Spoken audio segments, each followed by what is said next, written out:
Hi guys, today I'm going to show you how easy it is to build a tournament style controller with features such as trigger stops, adjustable triggers, paddles, or tack switches. We'll do both to show you how they're both done. Dome thumbsticks, regular thumbsticks, and button remapping. So right now I've got a few things laid out. I don't have everything. So what I'm going to do is I'm just going to show you a couple of things right now, and then we'll pause the video and we'll go on to the next step, and I'll bring in the more pieces as I need them. So for now, you're going to need 2 cut point socket screws, alloy, steel, doesn't really matter, size 4x40, 1/4 inch long. Those are going to be for your adjustable triggers. For your trigger stops, you're going to need 2 4x40 1/8 inch socket head screws, stainless steel, chrome, alloy, doesn't really matter. Here's your controller board, triggers, springs. I've already removed the triggers from the controller. Basically, just to give you an idea of how to do that, for those of you, you just push this way, and you push this way, and they pop right out, and then you can pop your trigger off.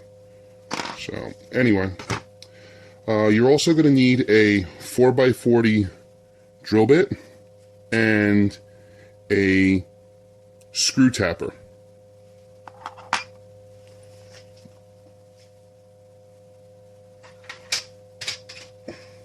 And then for your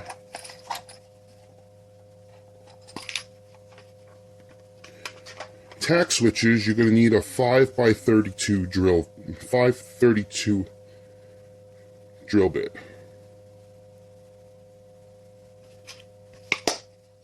Okay, so let's get into this. I took a marker just to kind of show you guys. Take your triggers and right up near the top, put a little mark right there. Same with your other trigger.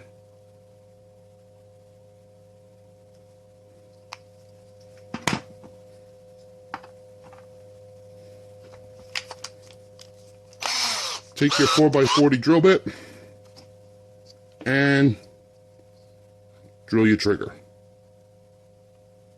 Hold the trigger straight, so you want to be able to see the RT or LT on the trigger, and you just want to get it right near the top. You don't want to get it too low, because if you get it too low and you put your trigger stops in too low, then they're not going to register. That's why you have the adjustable trigger screws. They will help bring your trigger down so that the stop works. You want your trigger as near to the top as possible. So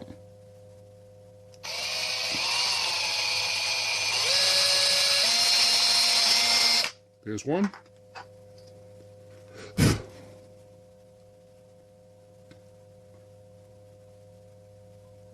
Oh, hold on.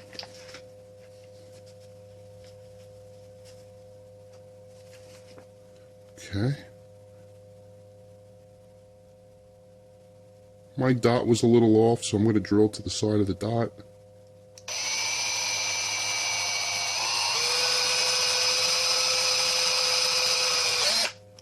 Okay.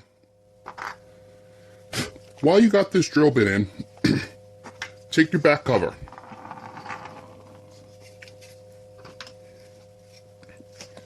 If you look inside the shell,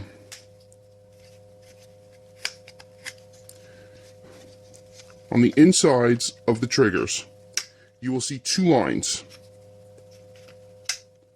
I'm not sure if you can really see them that well on video. I'm going to do my best to focus on them. Okay, you got line 1, line 2, and then you got this like area down in here that's all clean. That's where you want to focus on this molding line right here. And what you want to do is, right below the molding line, and about 1 millimeter or 2 from the side of the trigger post, see where I put that little dot? And on the other side, do the same thing.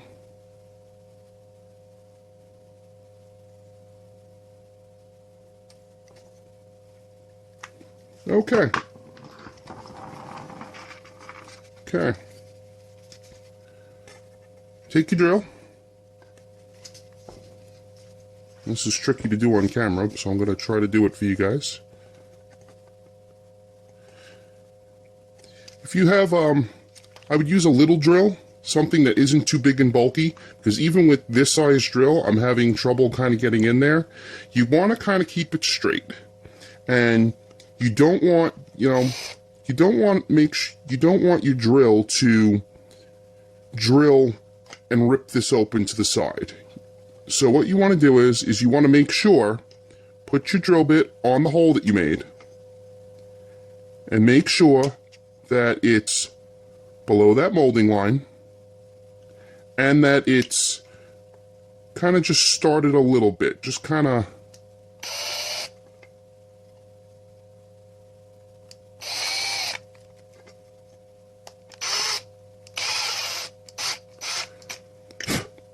there. You can see the little start, and you could see that your drill bit's not going to rip it open to the right or for the right trigger, so just kind of drill your hole.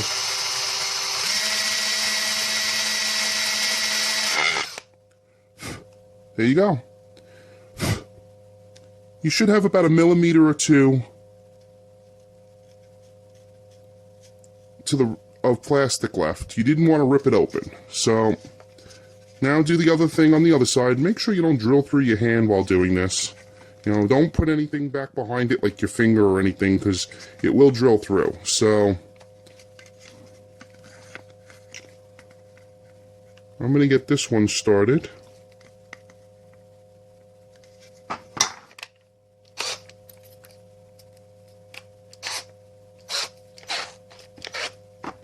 Okay, here we go.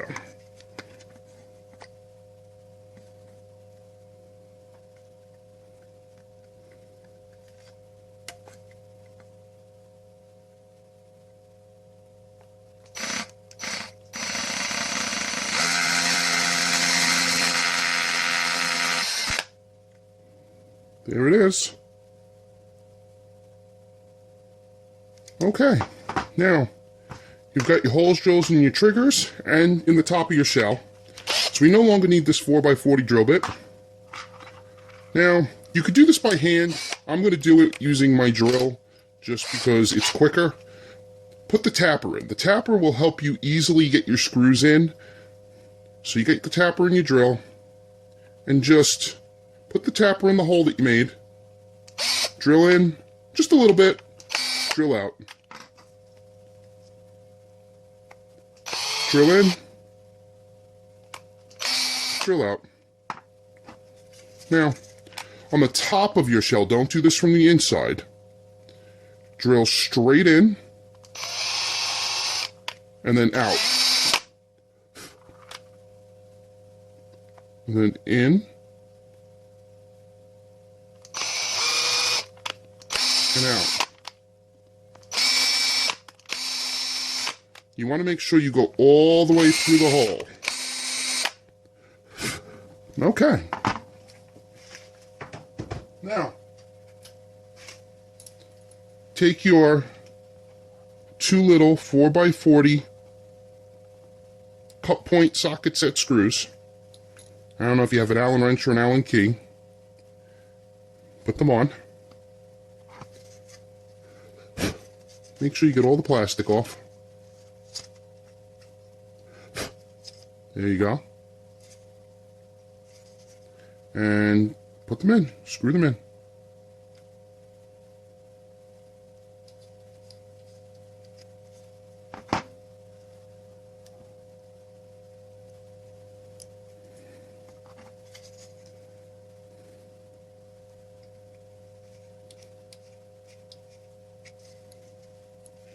look on the inside.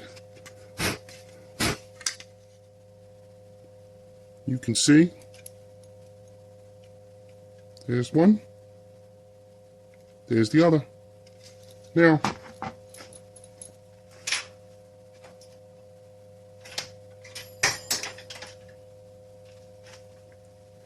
Now take your socket head cap screws for your trigger stops, put them on your Allen key, wipe away any excess plastic, and screw them in.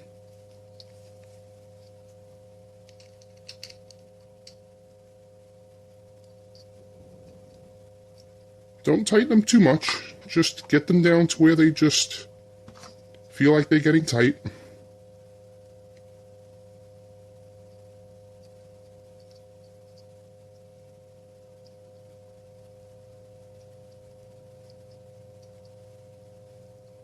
You don't want to strip them. Done. Now, put them back on your controller. Here's one.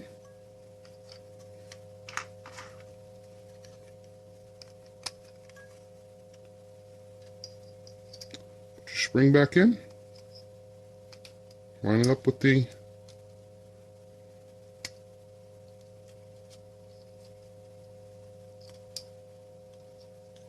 whoops. Okay, there we go.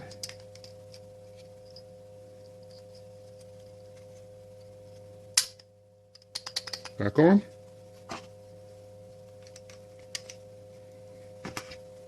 Do the other one.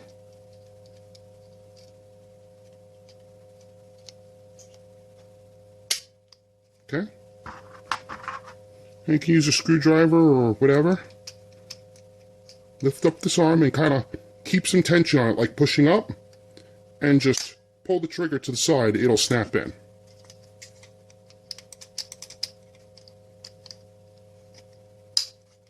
Done. So, in. Now, watch. Just for testing purposes, put your board in the back of your shell like this. Okay. Take your screwdriver.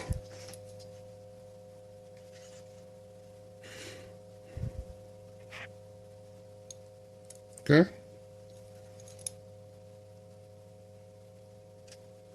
Put it in. And slowly turn. Just to test the trigger.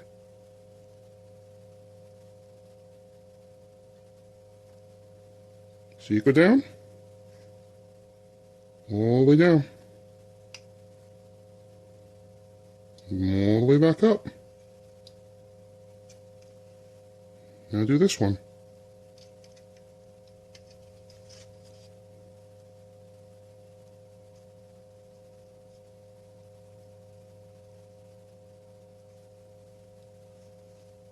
Back up.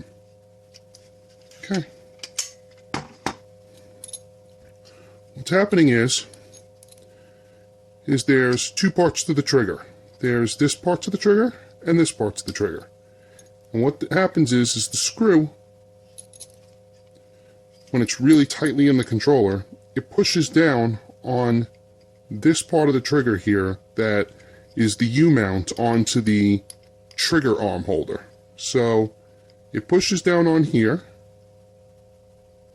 and that's just what forces the trigger down as you screw it down, and then as you loosen it, it lets it back up. So you could see that these are pretty wide. These are about 3 or 4 millimeters wide. So like I said, inside your controller, if you notice, there's probably about a millimeter between where I drilled the hole and the edge of the shell on this side. And then on this side, there's probably about the same, a little less actually. I drilled it kind of close, so it's about a 3/4 of a millimeter, I would say. And notice I drilled this one right on the line the screw's pretty big, so, and notice the inside part of the screw is flat, it's not pointy. Make sure you don't get a cut point screw that's pointy, because eventually, with adjusting over a year or so, it will start to cut into the plastic, and eventually you'll have to replace your triggers. Same over here, you know, they're back in, and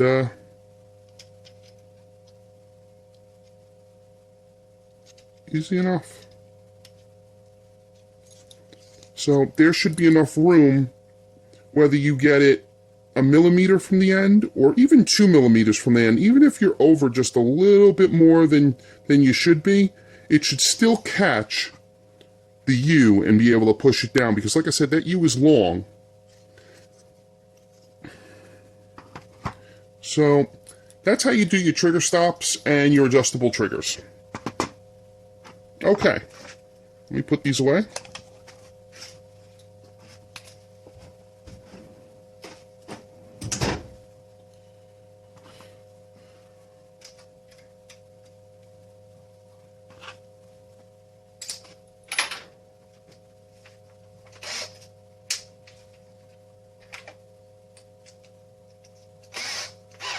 Okay, next, I'm going to show you 2 different ways to do your remap on your shell. If you're going to do paddles, like these, and of course you can make your own paddles. You know, all you need is a nice piece of Lexan and just, you know, cut out the paddles in a nice shape and drill 2 holes in them. Again, I would use the 440 bit to make your holes. And, you know, make your paddles. These paddles are decent length. I think they're about, well, let's measure them, just to make sure. These paddles are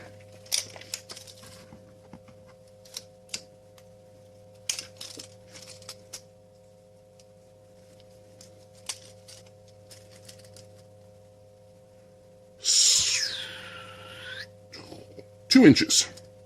So 2-inch paddle, and they are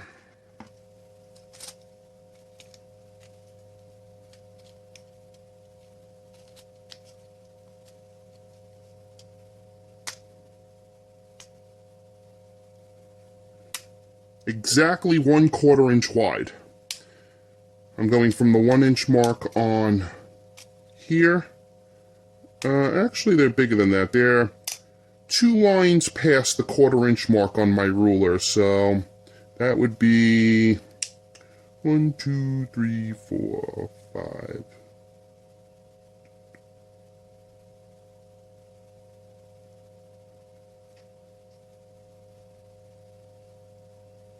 Nine 14ths? No. 9/32, yeah. So, like I said, you know, a little more than 1/4 inch wide, so about 9/32. Okay, so that's if you want to do paddles. If you want to do paddles, you're going to need, well, either which way, you're going to need tack switches, because paddles are tack switches. So let's pull out some tack switches.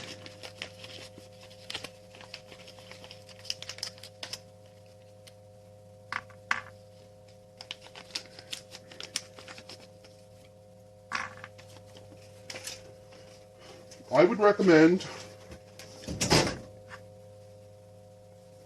8mm tack switches, 8mm high. Even 8.5mm is fine. No bigger than 8.5mm, no shorter than 8. If you go shorter than 8, your paddles are going to be useless, and even in your, if you're just using tacks by themselves through the controller shell, it's going to be very hard to press them. It's going to almost be like a flush button. So, these are the tacks that you need. So what I'm going to do is I'm going to show you how to do your paddles. And I'm also going to show you how to do tacks. And I'm going to use the same shell. You don't have to do both. You could do one or the other. It's up to you. But instead of making 2 videos, I'm just going to show you both. Okay, so. I would use your marker pen. And the first thing you want to drill is the holes for your tack switches. If you're doing paddles, you want them here and there. Okay? You don't want them too close to the battery cover inward part, and you don't want them too far out towards the curvature. So, and you're actually going to drill from the outside of the shell. So, let's do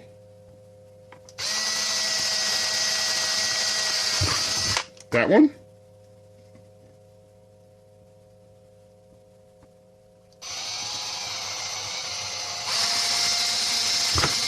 And that one.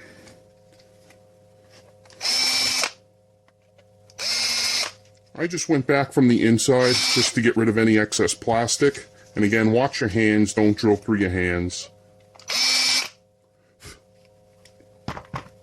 If this tack switch was drilled too high, just take a razor and kind of just cut this off down here at the bottom.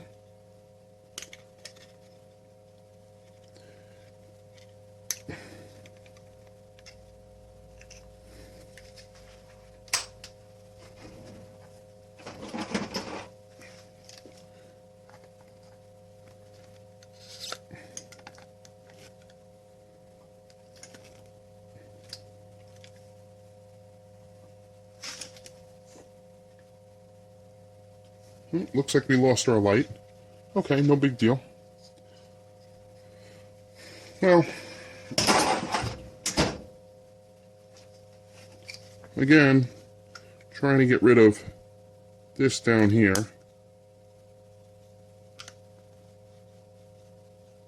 There we go. Might take a little bit of time to kind of work the razor through the plastic. And a nice sharp wall cutter. Bam.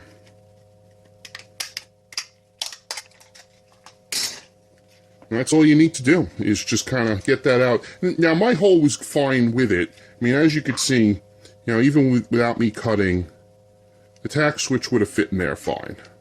So, those are those two.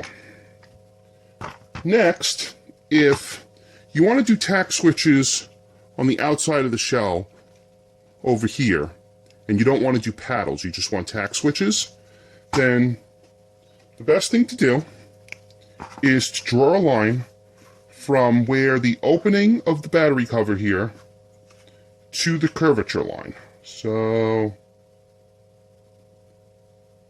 about right there. Okay? Same thing on this side.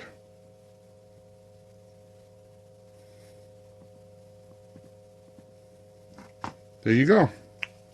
Now, take your drill, and on the angle of the curvature, you could see, like right here, drill straight through. Okay. And then again on the other side.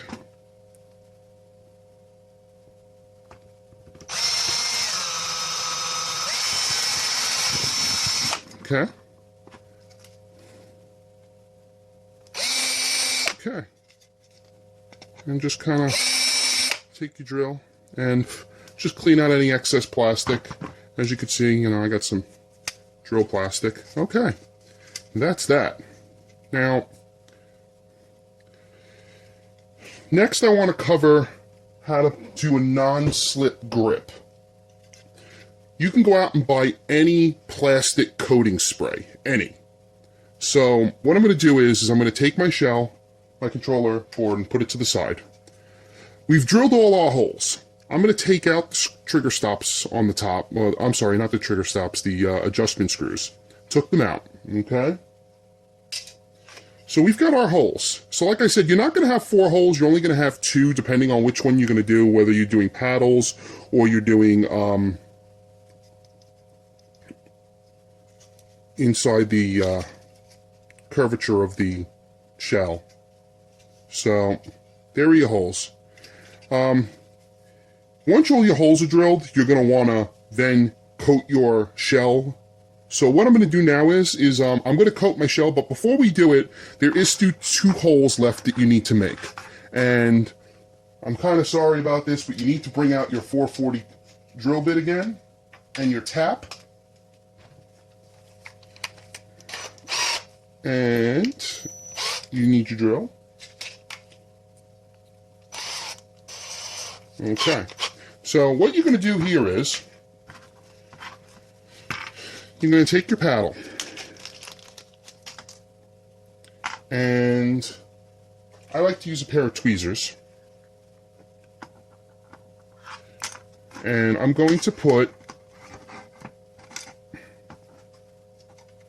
the paddle, the bottom part of the paddle, just over the hole, okay? Like that. And I'm going to take my tweezers and put them in both holes. See, right over the hole. Okay, and you can see the 2 holes up here. You can kind of use the tweezers just to kind of adjust it, but hold it in place. Take the drill, put it in both holes. And just drill into the shell while holding the paddle over that bottom tack switch hole that you drilled. Now, if you remove the paddle, you should be able to see the start of the 2 holes that I was drilling, here and here. Yep, you could see them? Okay, right there and right there. So, I'm going to drill through. And again, you can drill through using the paddle if you wish.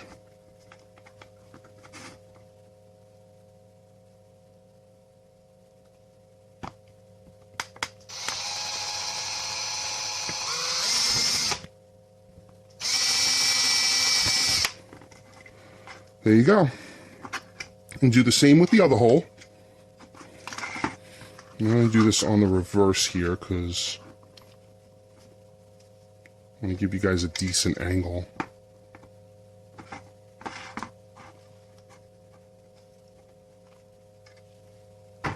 Again, I like to, I'm not working on a table here. I'm trying to, okay, so just align the bottom of the paddle over the hole. There you go. Hold it tight. And right through the 6 holes. There you go. Now, it's going to be helpful to use your tap again. Again, you could do this by hand. I'm going to just do it for the purposes of speed on the video. Clean off any excess plastic from your drill holes, okay? And then tap them. Ready?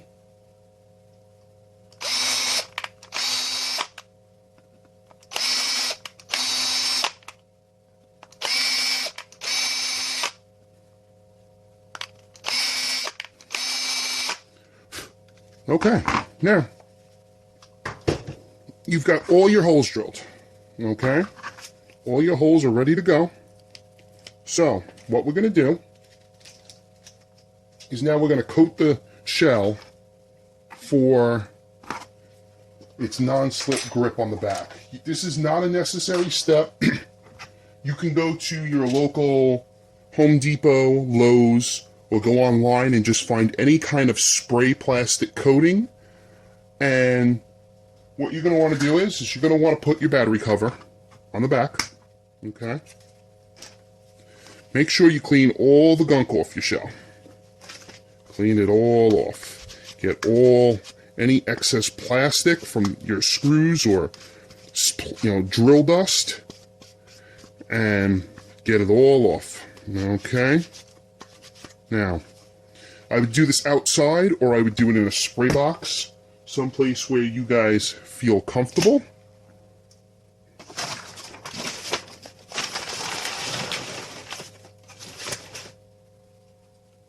Okay.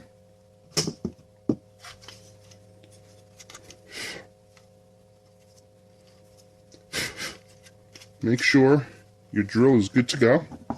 Your shell is good to go with all your holes drilled. Get your plastic coating.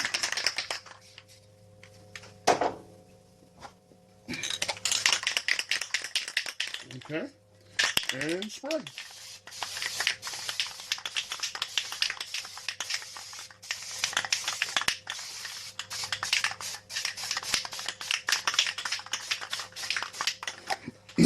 Okay.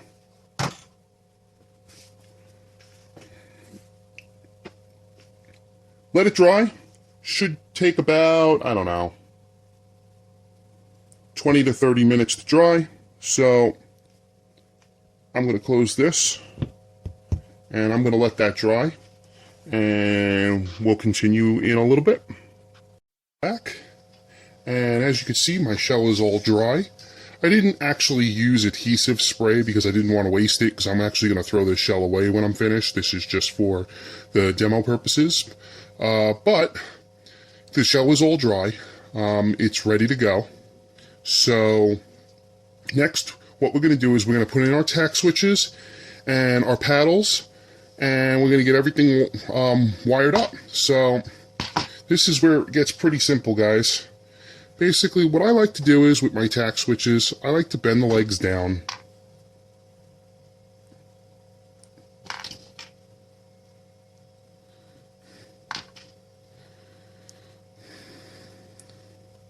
Like that.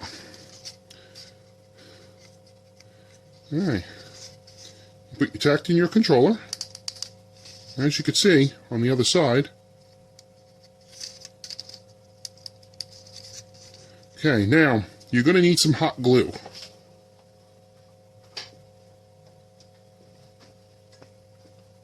Okay, so.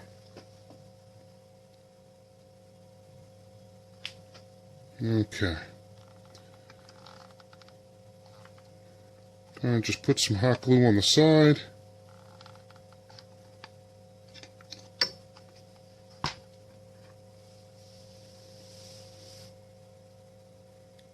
Okay, kind of hold it in place, let it dry.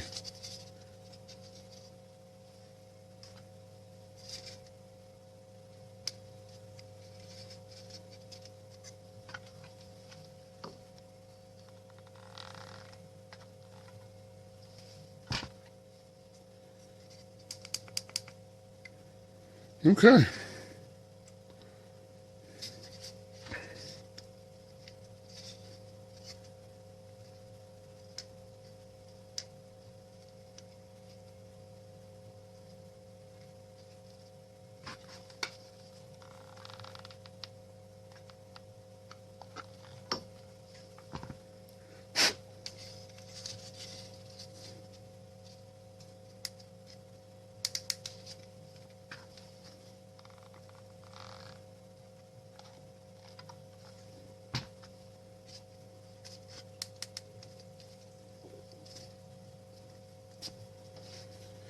That's it, your tack should be in. Let them dry. Now you can, if you want, just, now that you've actually got them in, you can add some to the bottom, some to the top, so that like all sides are done. Just, you want them in as secure as possible.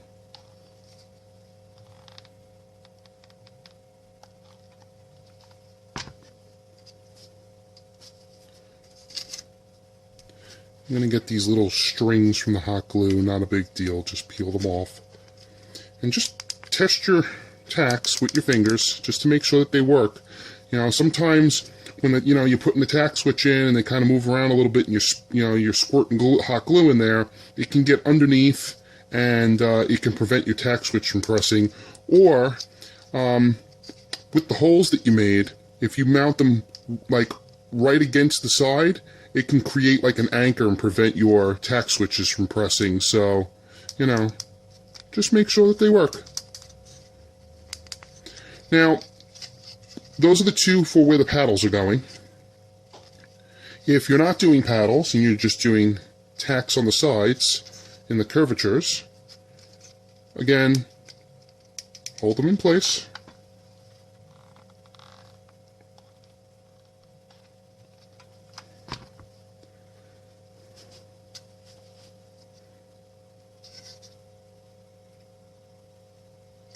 Don't hot glue your fingers like I just did.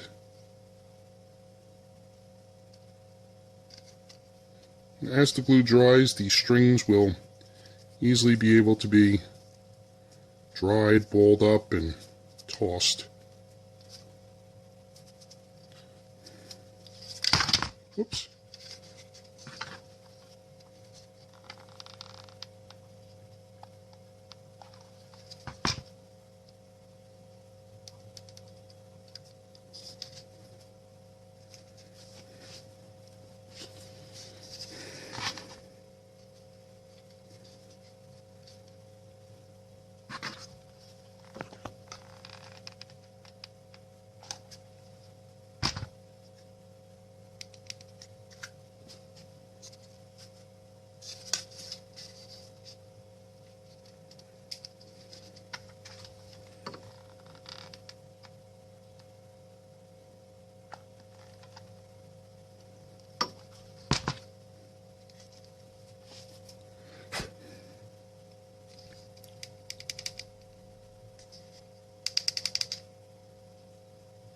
Hot glue is very easy to rip out, so should your tack switch not click, should you have accidentally gotten some hot glue in the hole of the tack switch and it's preventing the tack switch, you could just use a hair dryer or a hot air gun or just your finger and just start, picking out the hot glue and rip the switch out. All the hot glue should peel right off the plastic shell and you could start over again.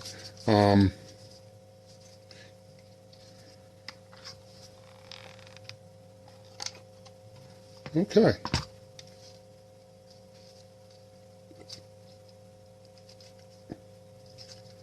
Like I said, don't hot glue your finger in.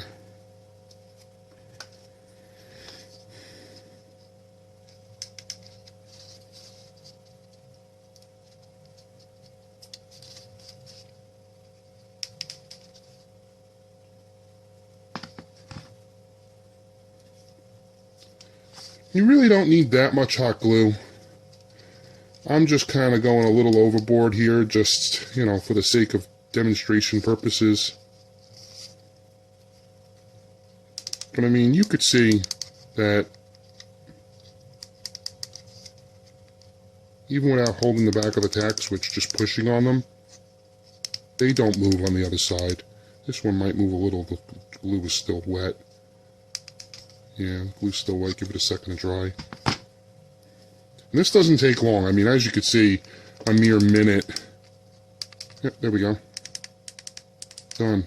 Okay, so in my case, I have 4 tacks in. You're either going to have the 2 bottom ones or you're going to have the 2 side ones. So when you wrap around gaming, you got your remap buttons.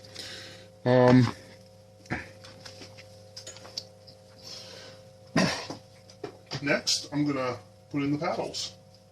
So you're going to need 1/4 inch long, again 4x40 screws. Those are the size, 4x40 or 4-40, and I'm using a flathead screw.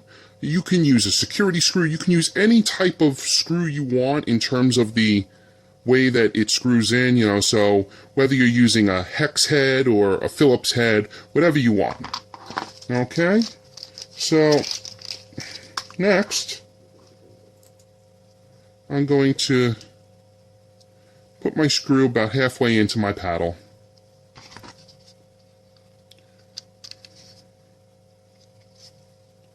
And I'm just going to find the hole and screw it in.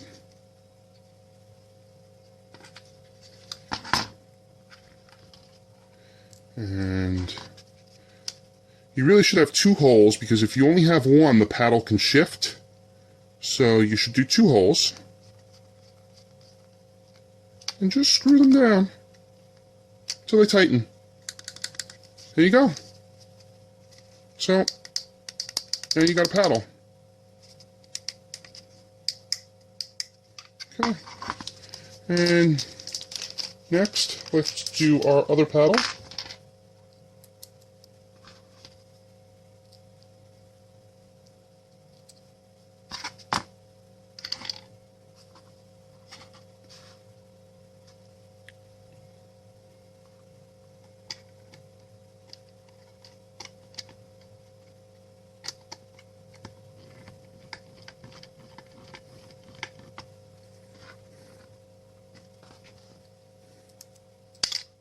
Whoops.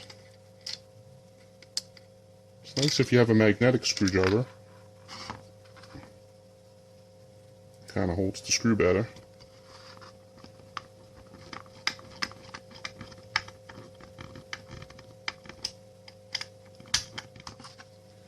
And as you can see, they're in.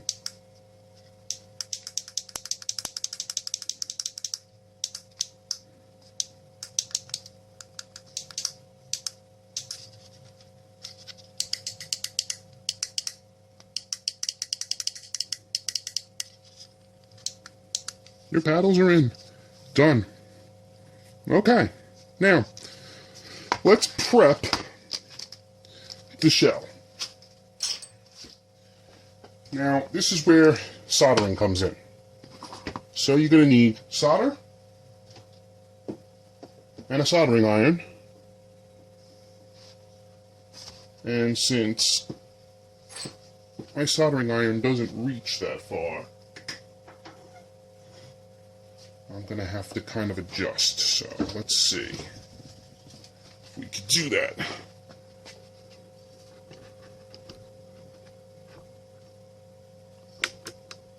Okay, it should be enough. Okay, now I recommend 30 gauge wire because it's thin and it's easy to use. Okay, so what you're going to do is you're just going to take your 30 gauge wire and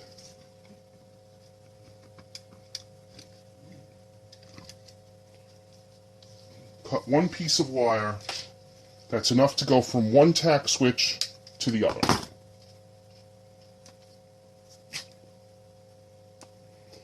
Now, of course, this is for a CG controller board. The CG controller board has common ground. So, when I get into showing you how to remap the buttons, I'll explain it, but basically, the way to tell is if you look on the back of your circuit board and you see this little resistor that says C15, it'll either be up and down long ways or it'll be right and left on some. There's a CG1 and a CG2, but they're kind of the same. They're the same controller. They're just slightly different in terms of looks of the board, but they map exactly the same. But you're going to look for that C15. If you got a C15 resistor, then you've got a CG board. And there you go. Okay.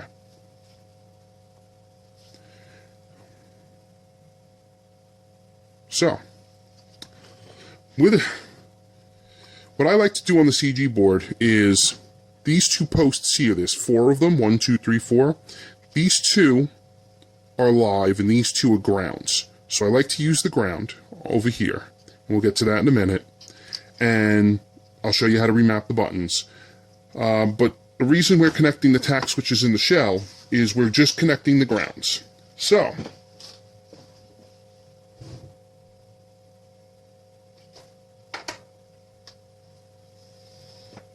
I can find my solder, we can do this. Oh, it's on the table already. Great.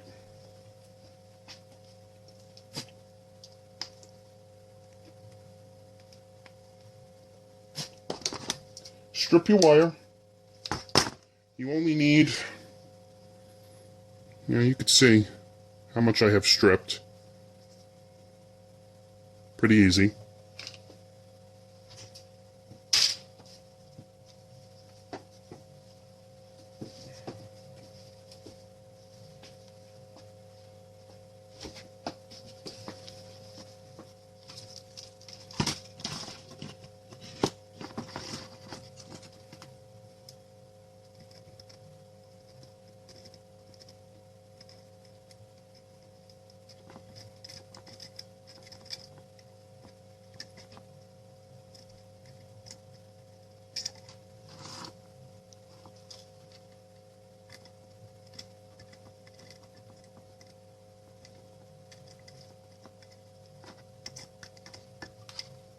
Okay, so now solder your wire from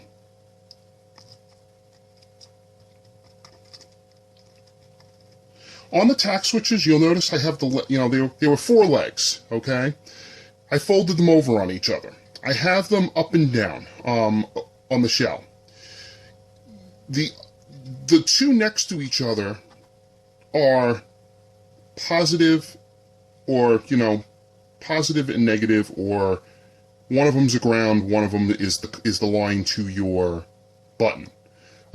So make sure that you actually do that, fold them over on each other. That way you're 100% sure. Because some people, they cut them off, and they think that one on this side and one on this side is they're the same, but they think that they're different, and they end up, soldering in their wires, and they're like, well, why doesn't my button work? Because they soldered to this leg and this leg, which are the same polarity. These are both negatives. So when you fold them over on each other and they're touching each other, there's no confusion as to one being the ground, one being the common line. So solder your line from one, and then on the other one, on one of them, make sure that when you solder your line, because you're going to be soldering another line to it. So give me 1 second, guys. Okay, so sorry about that. I had to pause for a brief second. But anyway, so now we've got the wire from here to here, and what I recommend to do is to just kind of get it like that, and then just take some hot glue, kind of, you don't have to use much, just hold the wire in place here and there, just so it doesn't go anywhere. Obviously you want it below your screws. Use a little bit of hot glue to make sure that the wire doesn't slip up by the screws, because should you take your paddles out and put them back in, you don't want to have to open up your controller again because the screw ends up cutting through the line. And that's if you're doing paddles. You attach the two paddles ones together. And of course, if you're not using paddles, if you're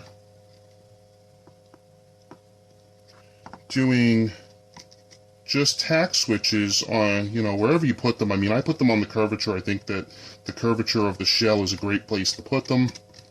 But, again, that's up to you.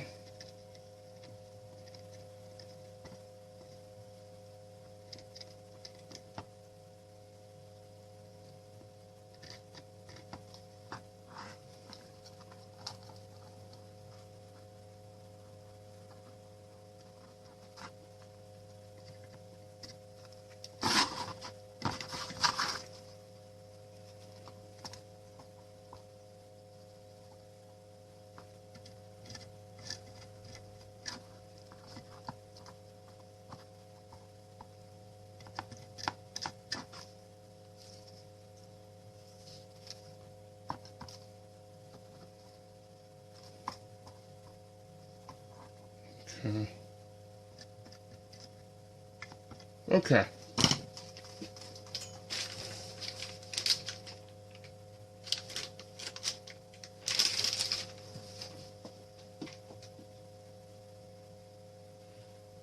Okay, now, if you're doing tack switches only and you're not doing paddles, obviously, again, you still need a wire to connect the tack switches. So,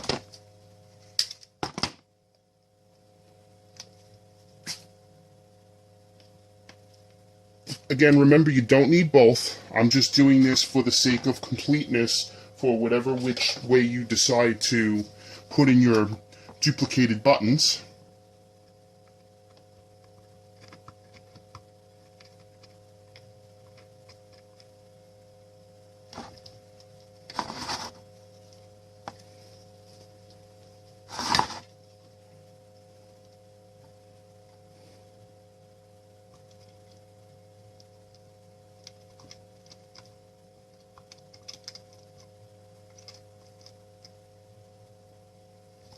Okay.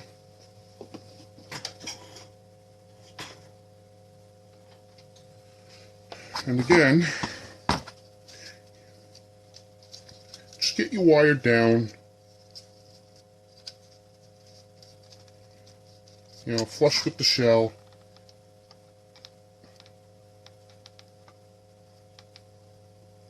And just kind of, now remember, if you're doing tack switches, you're not going to have these screws, so I kind of like to do it up a little higher on the shell.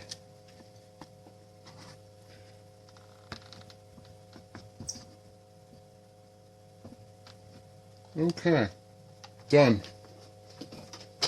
Now, paddles, tack switch buttons, whatever which way you decided to go. Oh, and at this point, because your shell is dry,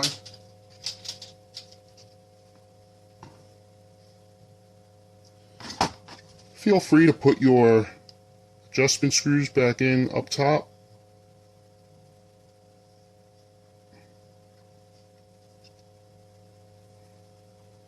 You really should use your Allen key. I'm just using my fingers.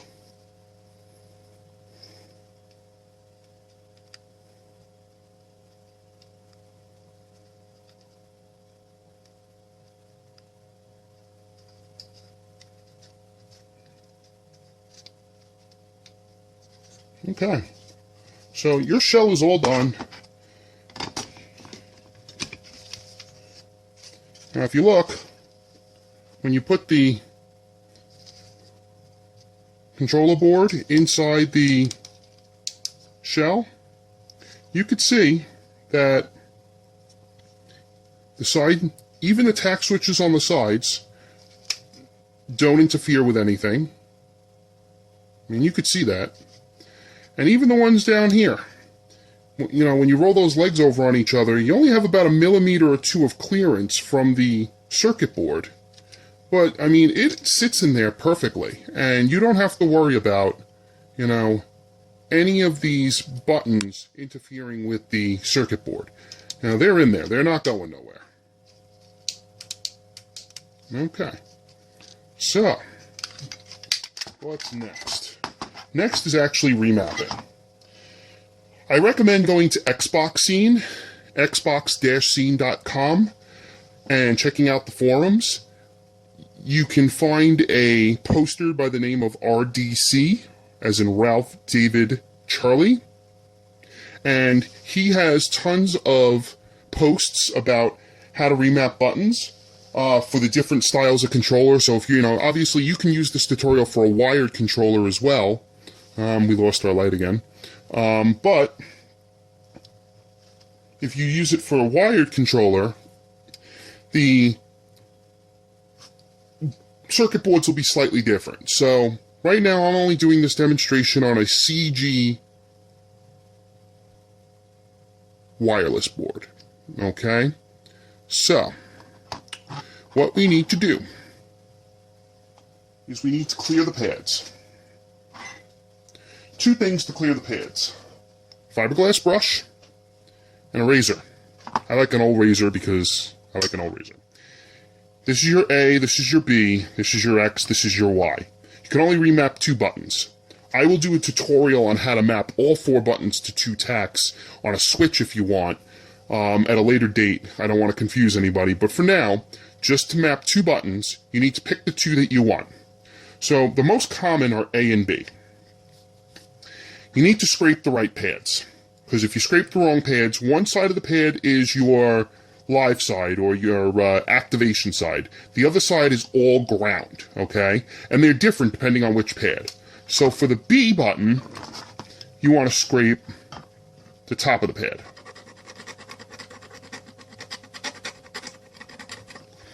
For the A button, you want to scrape the top of the pad. For the X button, you want to scrape the bottom of the pad. And for the Y button, you want to scrape the bottom of the pad. Now, do note that in some tutorials, they will show you that you can actually solder to what's known as a VISA. A VISA is these little holes that you see in the circuit board. They actually go through to the other side on the tracers. So, like, you could see the tracers that run through the circuit boards. a visa is a through to the other side of the board. So for example, this line here goes through to this side, to this visa, and then it continues on. And that's how they design their circuit boards, you know, how most circuit boards are designed, so that you can take advantage of the tracers on both sides of the board. It's a multi-layer board. Anyway, you know, I'm not here to give an education, I'm here for a tutorial. So anyway, you can use a visa. For the Y button, it would be this. For the X button, it would be this one. For the B button, it's this one. And for the A button, it's this one. Again, you would have to clear the visa off so you could solder to it. I prefer soldering direct to the pad, and I'll show you why. So once you've scraped them with your razor, take your fiberglass brush and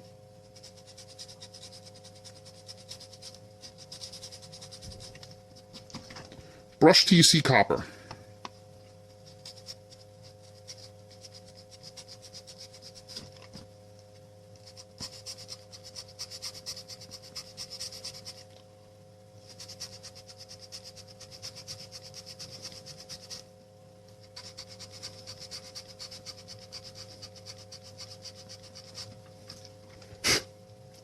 As you can see, you should have copper on all four. 1, 2, 3, 4. You're only picking 2, obviously. I'm going to do 2 as well. Okay? I'm not going to do all 4, at least not in this video. Take your solder and your soldering gun, and just a little bit, not much, just, you want to, what's called is tin it. You want that copper that you exposed to turn silver from the solder.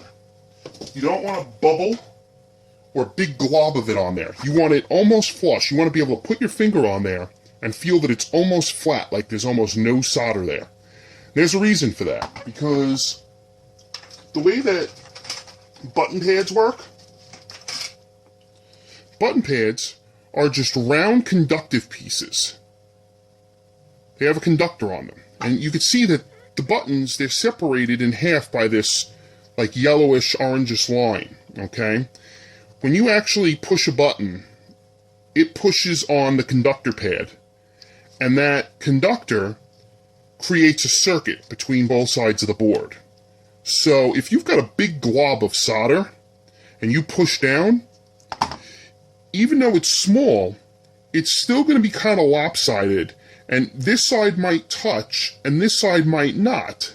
So you might not get a connection. The B button might not work if you actually pushed it up top. Obviously, your duplicated button would work, but, you know, if you're playing other games besides first-person shooters, you're going to want those A and B buttons to work, you know, especially if you're playing like a platformer or something. You don't want to be using the buttons underneath. So you want to make sure that your solder is flat and it's neat. So there you go. Okay. First wire that we're going to do is the ground wire.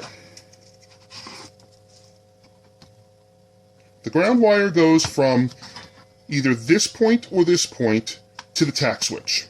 And only one, because remember, we attached the 2 tack switches with a piece of wire. So we only need 1 wire. We don't need 2. We only need to attach the ground to one side of the tack switch, and then that wire that we attached will ground the other tack switch as well.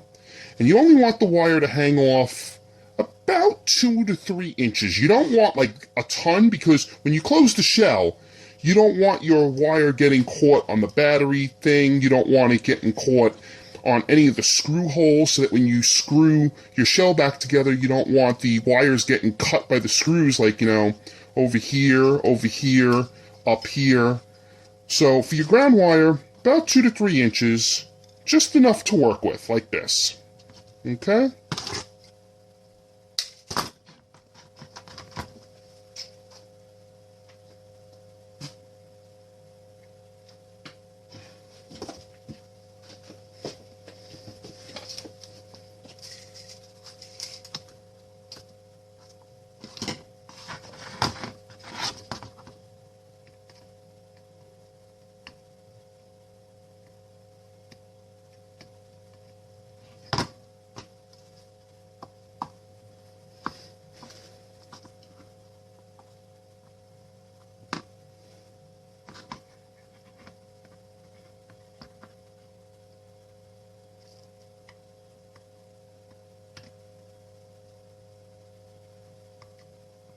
there you go. My soldering iron is horrible for this video. I should have put a new tip on it, but I didn't. So, here's your ground wire. And then hot glue it at the bottom there.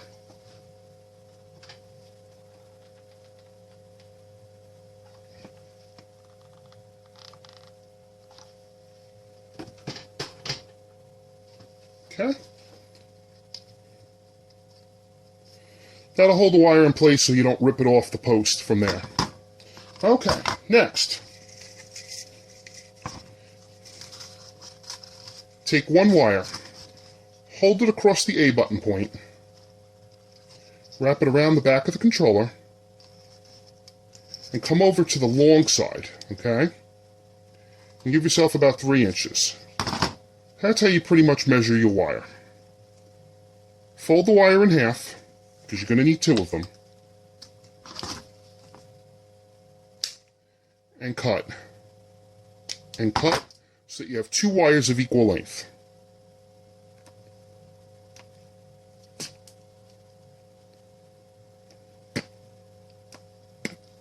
Strip the ends so that you expose just a little bit of tinning, a little bit of the actual wire around the protective jacket. Okay.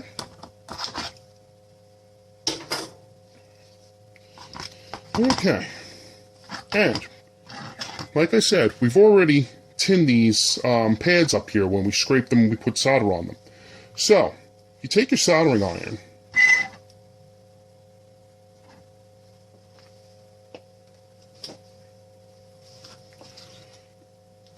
lay your wire across and just touch them.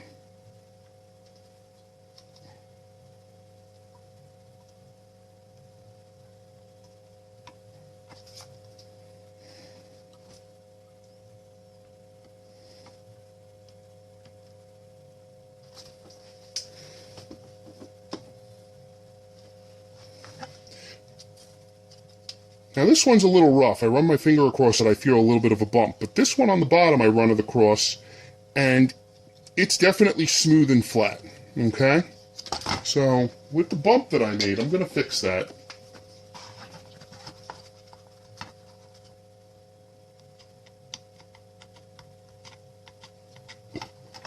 There we go. Nice and smooth.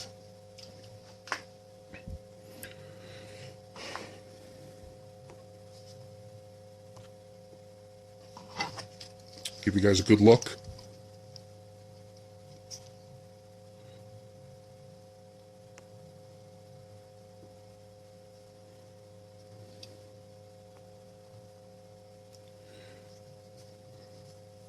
Okay. Now, here's the fun part. This hole here, with the white, is for your screw. This hole here is for nothing. Nothing goes through it. There's no post or any part of the shell that goes through it. It's really nothing. You can actually use it if you want. You don't have to use it if you want. You could just kind of wrap it around. Sorry guys, we got cut off. So, like I was saying, you can either go through the holes, through the hole here, or you can wrap it around, and whether you go over the hole like that or behind it, just don't get your wires over the white part, because when you put your screw in to hold your shell back together, you're going to rip your wires. So, I'm going to just kind of tuck them like this.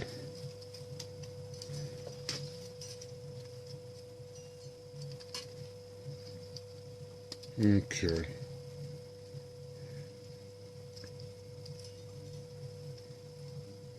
Okay. And also, make sure that your wire doesn't go over any of the pads. So, again, you're going to have to do it something like this. Now, like I said, you could go through the hole as well. So, you can put both wires through here, like that. As you can see, it pulls the wires away very nicely. And then, just wrap them around the bottom of the white part, the screw post hole, like that, And right in between all 4 of these, throw some hot glue here and some hot glue here. So, just to kind of hold them in place, little hot glue there, little hot glue there. Okay. Now, you need to keep track of your wires. So, the wire up here for B is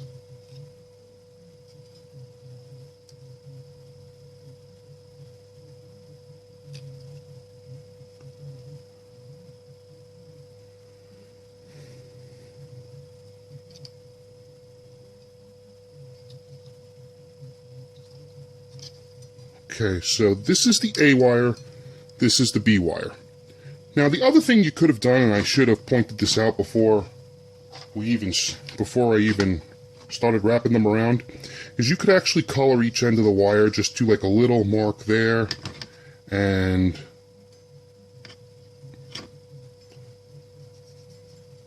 a little mark there. That way, you know, you could have marked one wire before you soldered them on, but I kind of just traced them back right now and followed it. So I know that the little gray that I colored on this wire on both ends is the A button and this is the B button. So remember, you hold the controller this way. So if you want the A button over here, you find the A button wire and you put it over there.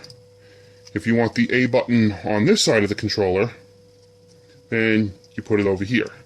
So I'm going to want B on this side, I want B in my right hand, A in my left hand. So,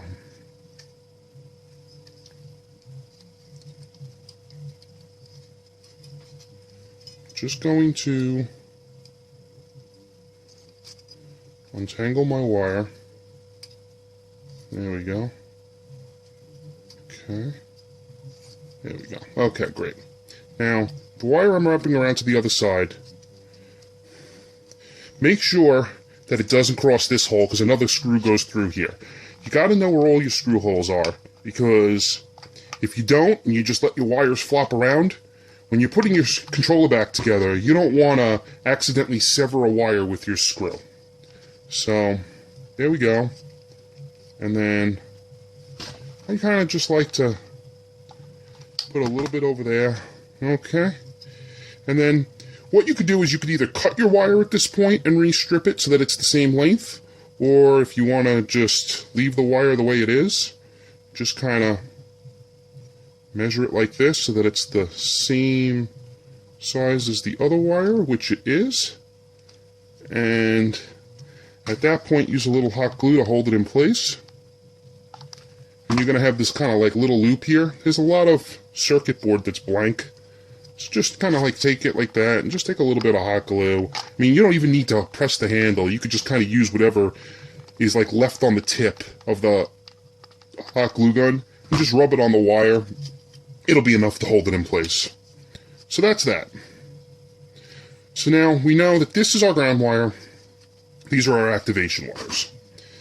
And obviously, when you solder them, this goes to this pin, this goes to this pin, and your ground is going to go to where you attached, to the same pin that you attached the wire to.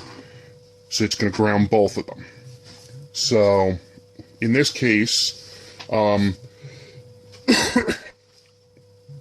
going to do is, I'm going to solder them exactly as you see them, okay?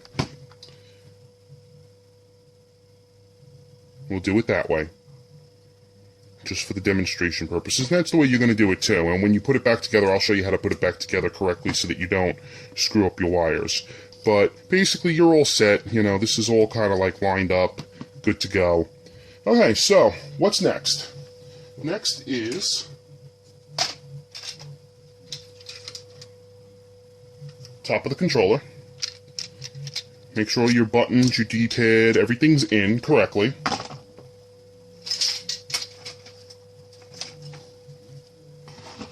Make sure your pads are in.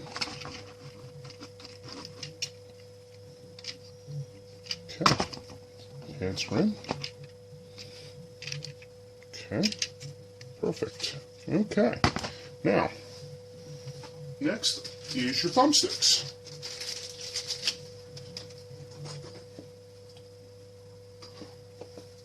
I have a PS3 dome thumbstick, and I have a standard thumbstick.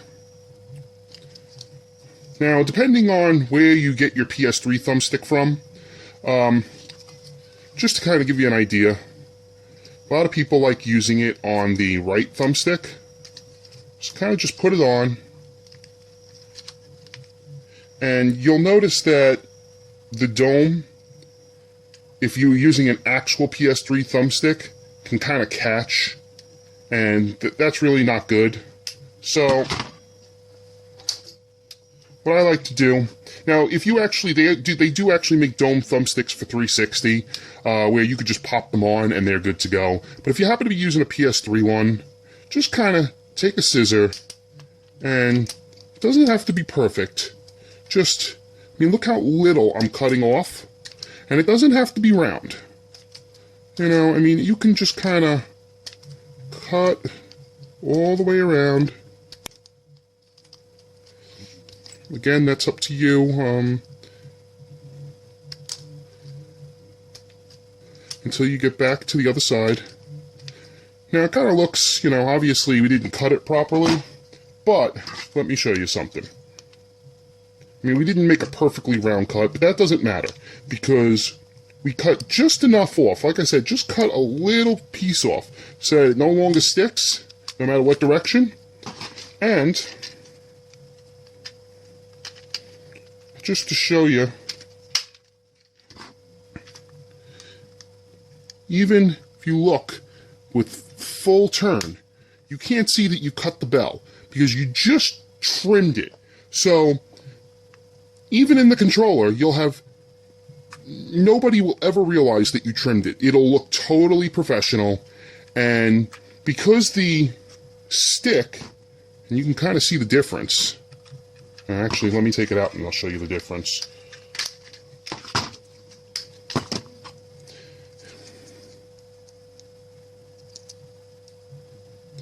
If you see the thickness,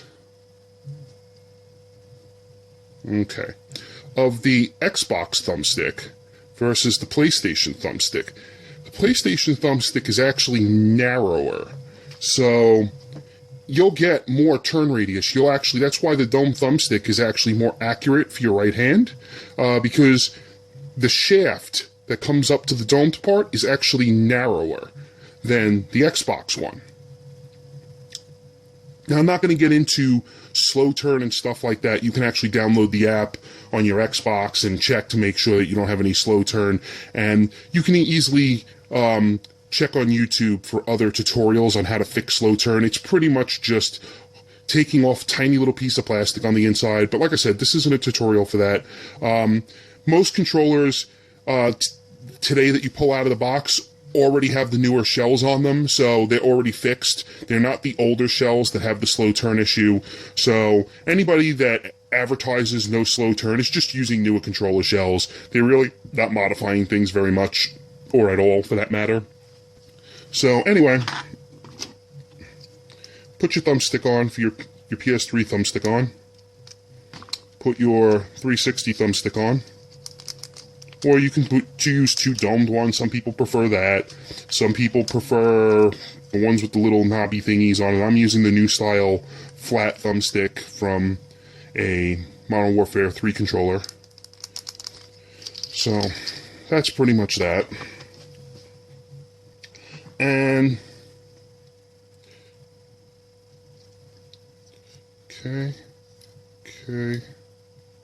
okay.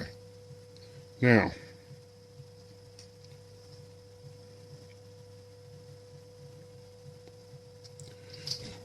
just for the sake of completeness,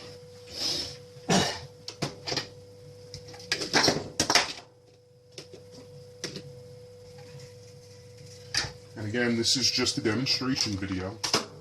This is not a, you don't need to do this.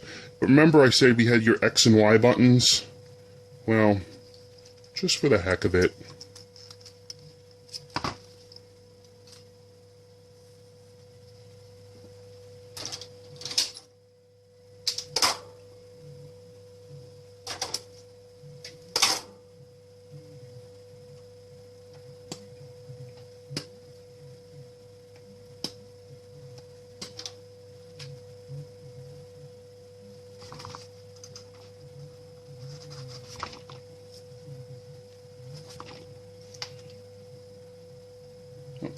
this way. Okay, using my marking trick.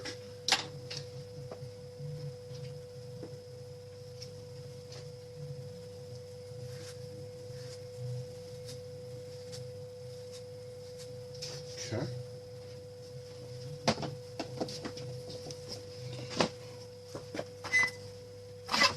You really shouldn't solder with your thumbsticks on. You can accidentally end up burning them. But, again, just for the demonstration of this video, I'm just going to get them done quickly. Really didn't expect the tutorial to go this long, but I guess the amount of talking and explaining things really ends up making it longer than it should be. So the marked wire is on X and Y on the other one. Okay. And should you want to map these two, again, I'm going to use my nice hole. I like the hole. The hole kind of keeps the wires away from the other pads, though you might need to kind of just make sure. Never glue in the center of the three.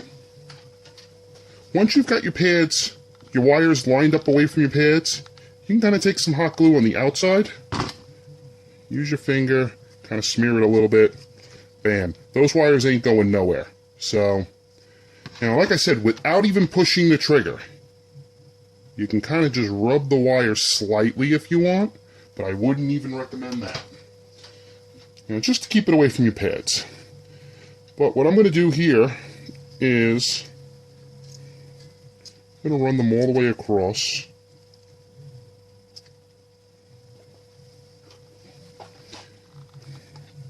And just, like I said, this is just for demonstration purposes, just to show off the X and the Y, and,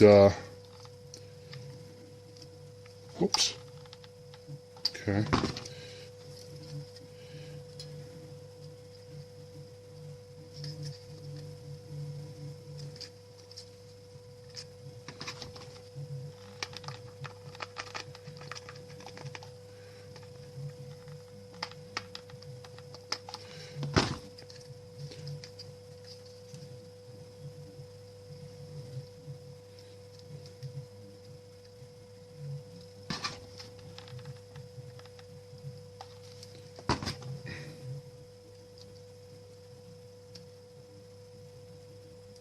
Okay.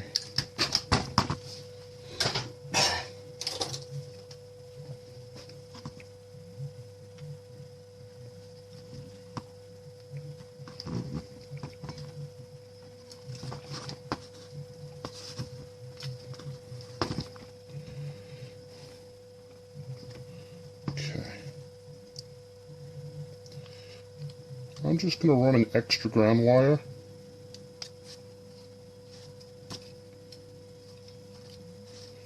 next to the other ground wire that I have, because I'm going to solder that to the other set of tacks just for demo purposes, so I can show you, once we got the whole thing together, what the actual difference is between tacks and paddles, and there really isn't a difference.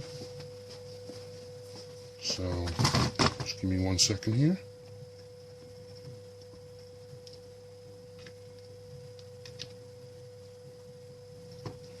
Perfect. Okay. And this is another ground, so we'll stick that next to the ground that it has it. And again, for demo purposes, you don't have to do this. You can if you want, because I got a lot of wires here. You're really only going to have 3. You're not going to have 6 like I have. You're only going to have 3 wires. But I'm just going to mark these black, because we know that they're grounds. Okay? That was that. Okay. Now,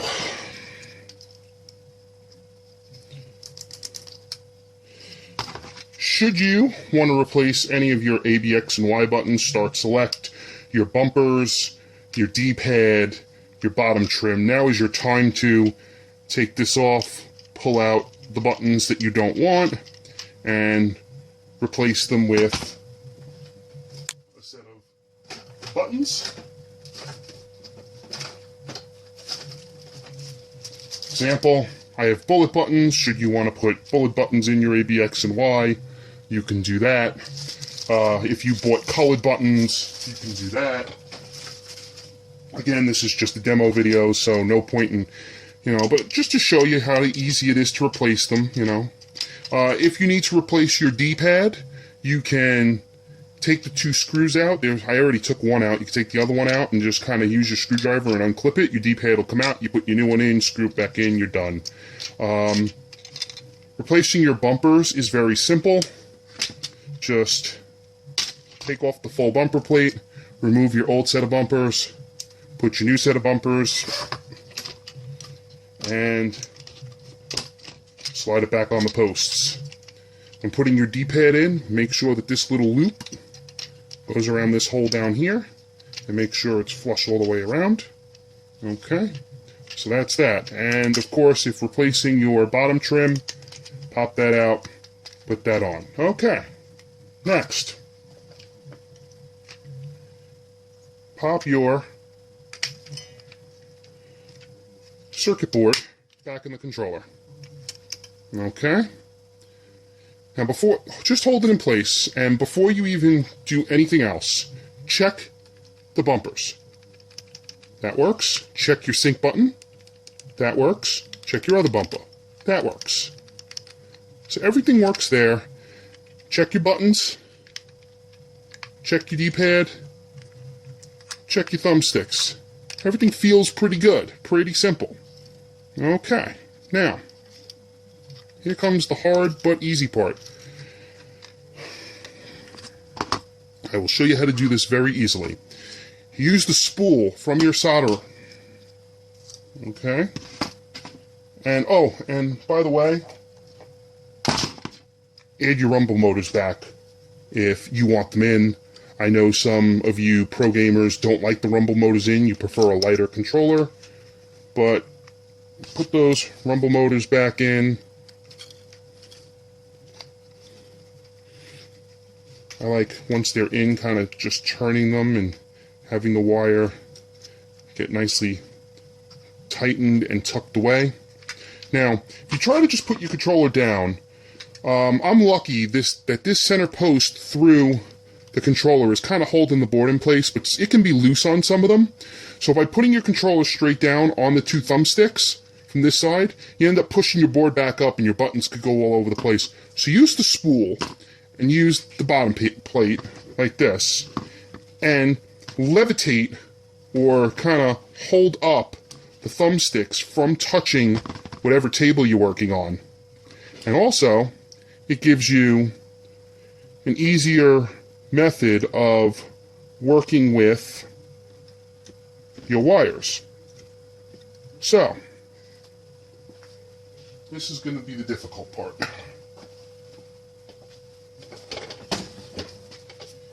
Let's see what we can do here.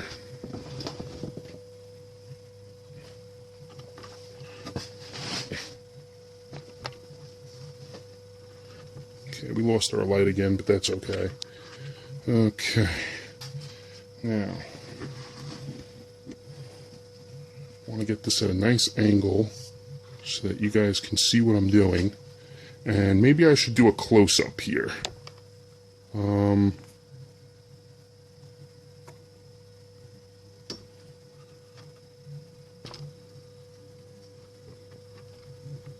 Okay. Okay, that looks good right there. And you should be able to see all the tack switches and my wires. Just refocus. Okay, now.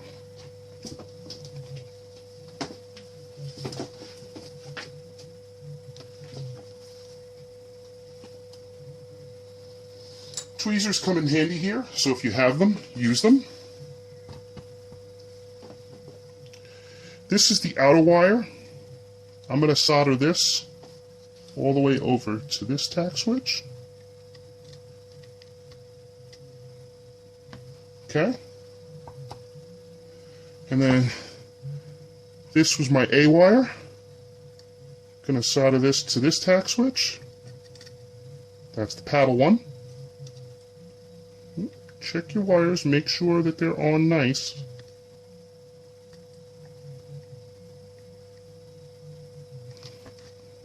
That one feels good.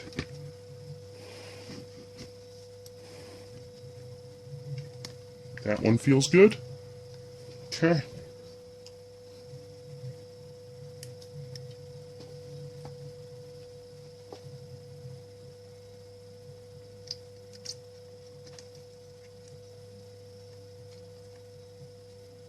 That one feels good.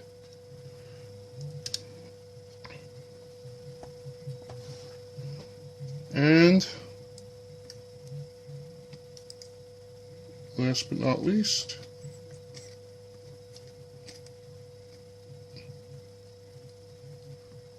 that one feels good. So now your B, A, X, and Y are all soldered in. Now, of course, you're only going to be doing two, either the outer tack switches or the inner ones if you're using paddles. Now, remember the wires that we ran from tack switch to tack switch? Those are your grounds. We still need to attach those to the controller. So if you did paddles, make sure that also that when you solder that this wire doesn't pop off, because you're soldering to the same leg. So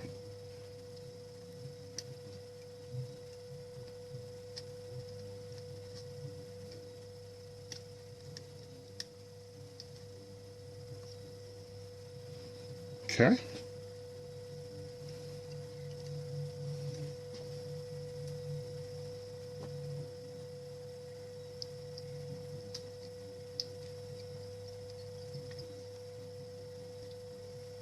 Okay, done.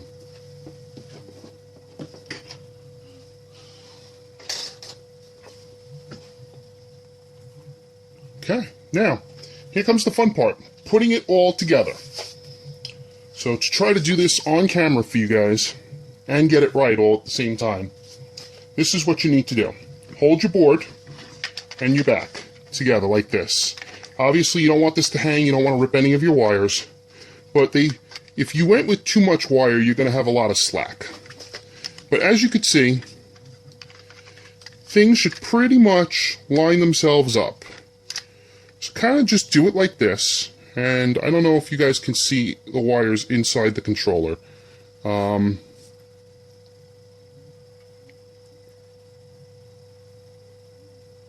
There. Okay. Now, what I like to do is use my screwdriver, my tweezers, and just kind of grab in and pull the wires. Just get them away from anything that they could interfere with.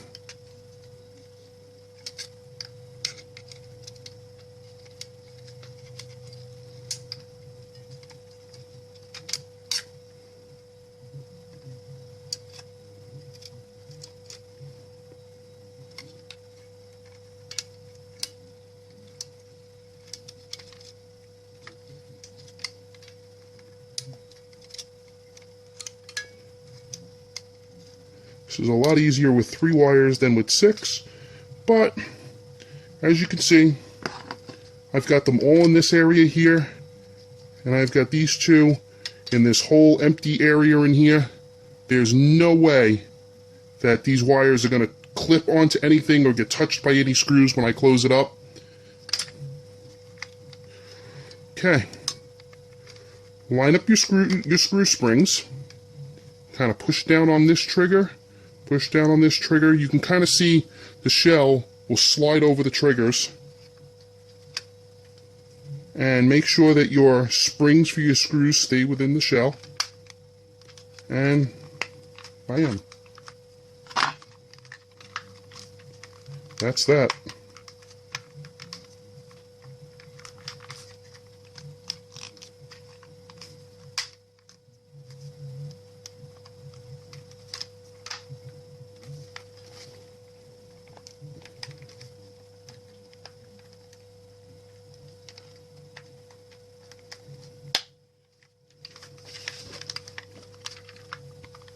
Alright, hold on one second, guys. I actually used the wrong front shell. So, I actually pulled the wrong, but I had the right one. But I didn't. Okay.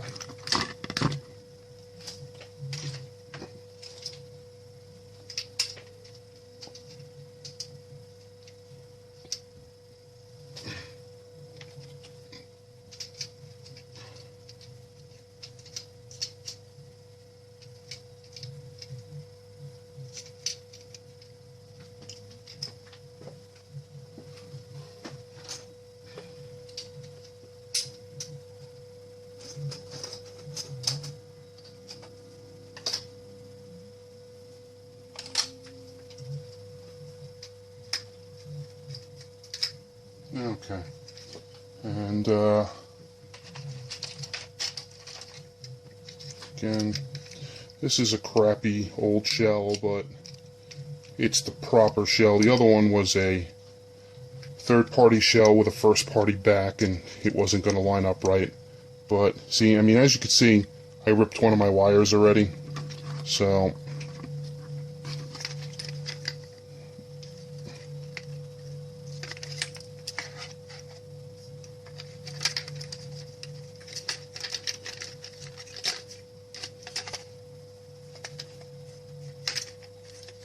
this can be a pain to do once everything's together. Okay. So, okay. Let's just get this wire soldered back on.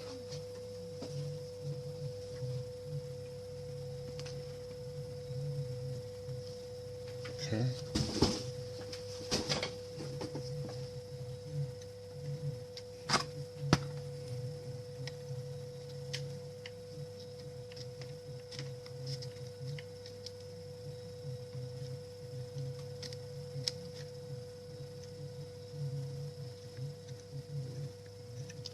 Great.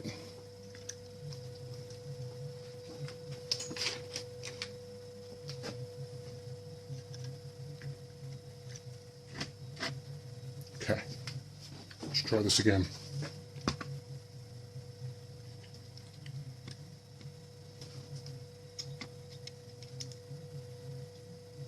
Okay, that one's on.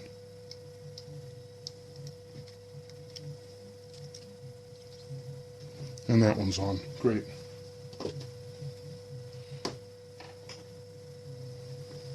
Okay, now, like I said,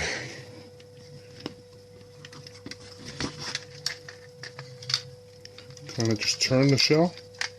You can kind of use your fingers to get all those wires pushed inside, and just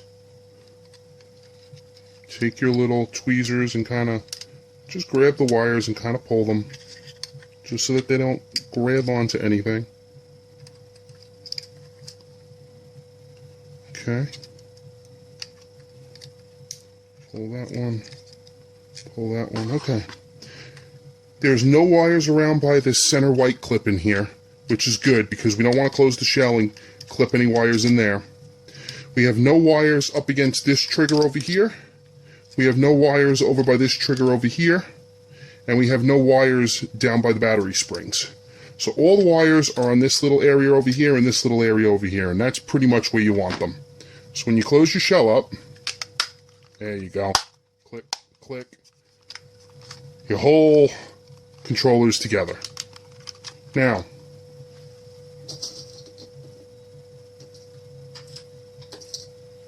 before you put your whole controller together, just throw in the center screw.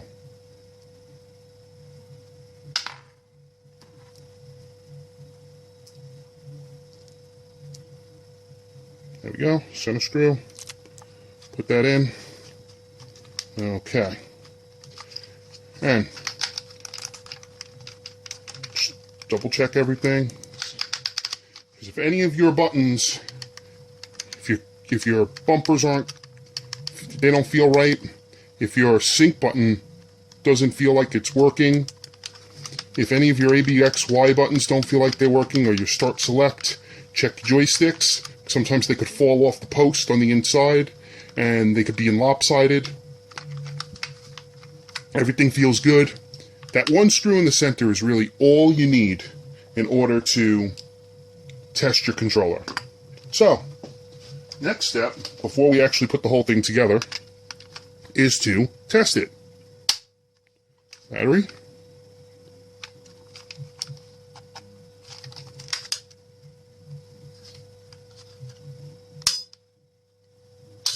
Okay.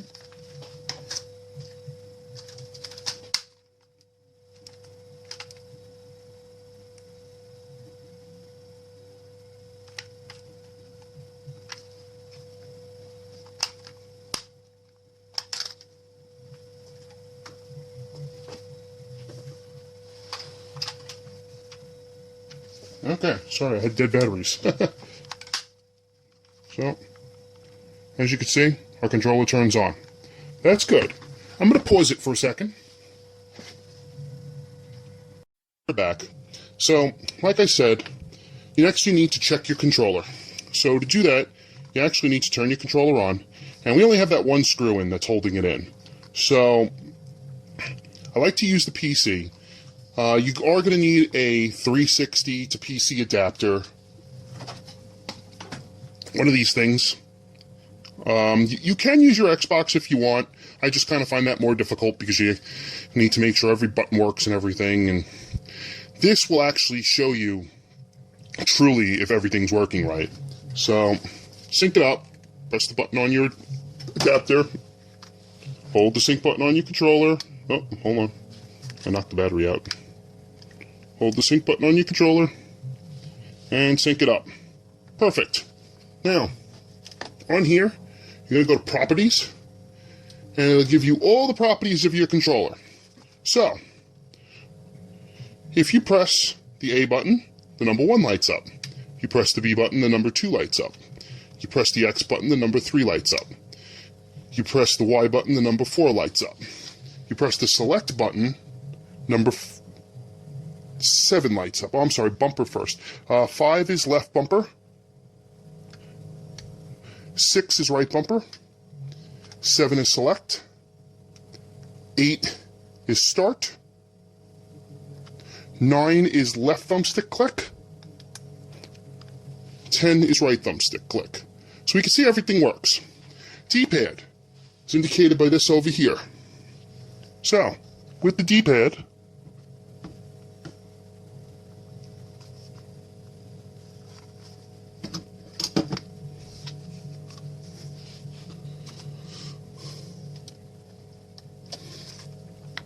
okay, better. Up, down, left, right, spin the whole thing, make sure it all works. Okay. Now, your right thumbstick is connected to X and Y rotate. So, you should see these go all the way up, all the way down, all the way up, all the way down on a spin.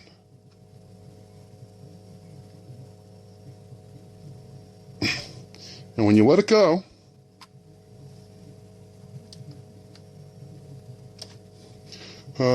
X rotate, right rotate, these should go all the way up, all the way down, all the way up, all the way down. So when you spin it,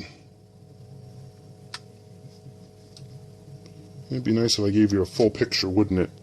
Okay.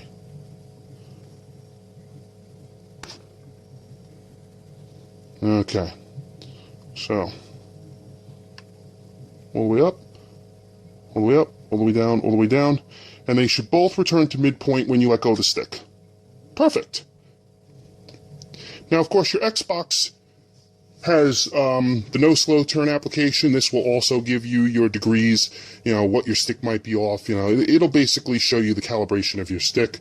This one here, this box here, is your left thumbstick, and you can just basically make sure that that one's working. Okay, now, let's check the tack switches. First off, let's check the 2 paddles, A and B. Okay, so, A and B, 1 and 2. A and B, 1 and 2, just like we showed you A, B. And like I said, the right hand should be B. Oh, no, right hand's A, I'm sorry. And the left hand's B. So, there we go.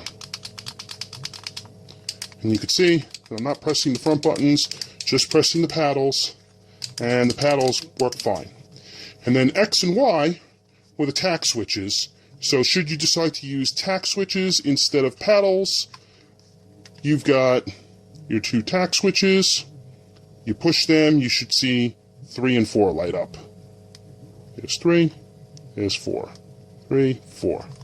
And just, so you know I'm not pushing the front buttons. There you go. So if I push everything on the back at the same time, 1, 2, 3, 4. There's all of them. All of them work.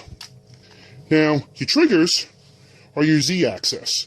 It'll go all the way up with the right trigger and all the way down with the left trigger. But remember, you have trigger stops in.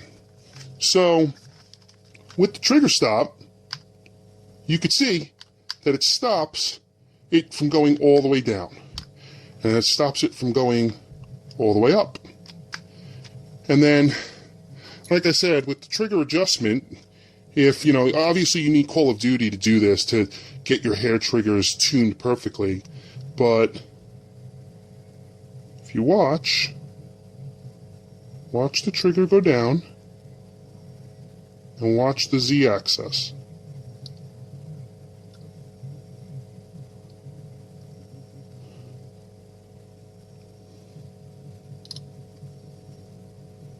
You can see that you can easily calibrate your trigger. See, so, for example, in-game what you would do is you would turn this and watch the trigger go down until the gun fires. And then what you would do is you would back it off until the gun stops firing. So now, you actually have the shortest throw for shooting.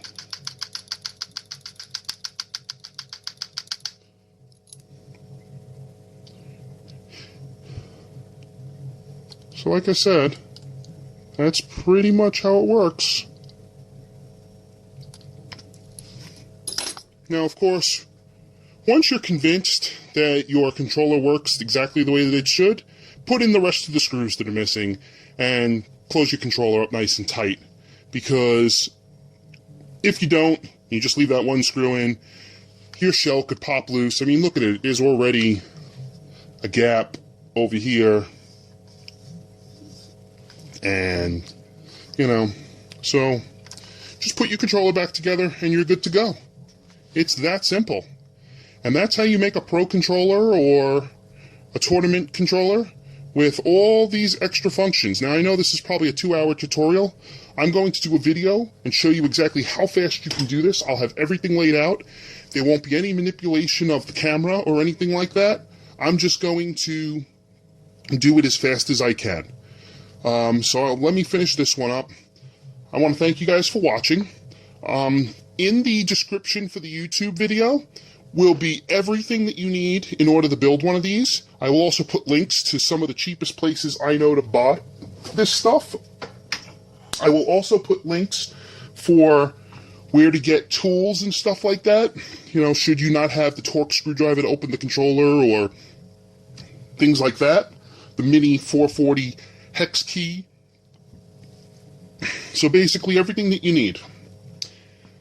Also what I'm going to do is for the first 10 people that message me, I will build you a wireless controller like the one you just saw with your choice of tacks or paddles for $99.99 shipped. $100. That's cheaper than anybody that's selling any pro tournament controller. You'll get the trigger stops, you'll get the adjustable triggers, you'll get the non-slip back, you'll get the paddles or the tack switches, which one you want. I will even do the A, B, X, and Y mapped, all 4 of them mapped to the 2 buttons with little switches that will allow you to switch between them. So you'll be able to switch between A and X and B and Y and pick whatever ones you want. You could also message me and tell me exactly what you want on what. So if you want like A and B on one, X and Y on the other, I don't care. Or if you want A and Y and B and X, whatever combination you want, I'll do that. I will also give you a choice of any color shell you want. Standard black shell. I have a bunch of red shells from the Resident Evil Red systems.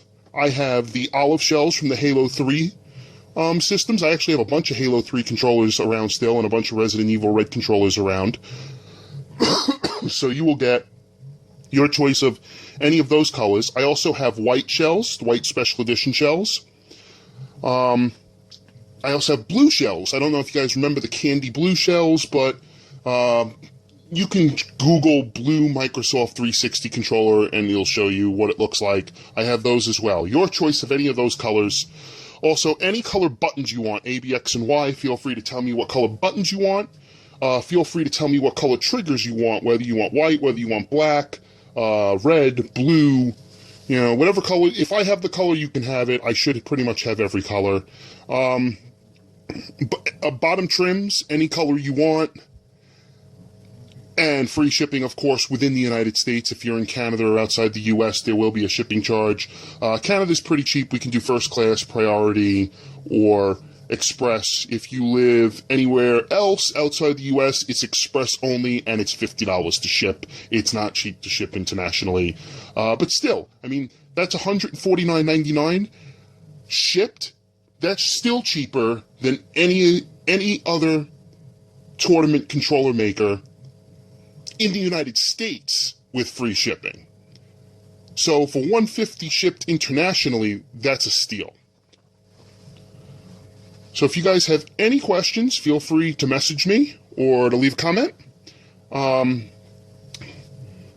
This is a new channel. I haven't had time to put much up here, so if you want, feel free to subscribe, like, pass it on, and thanks for watching, guys.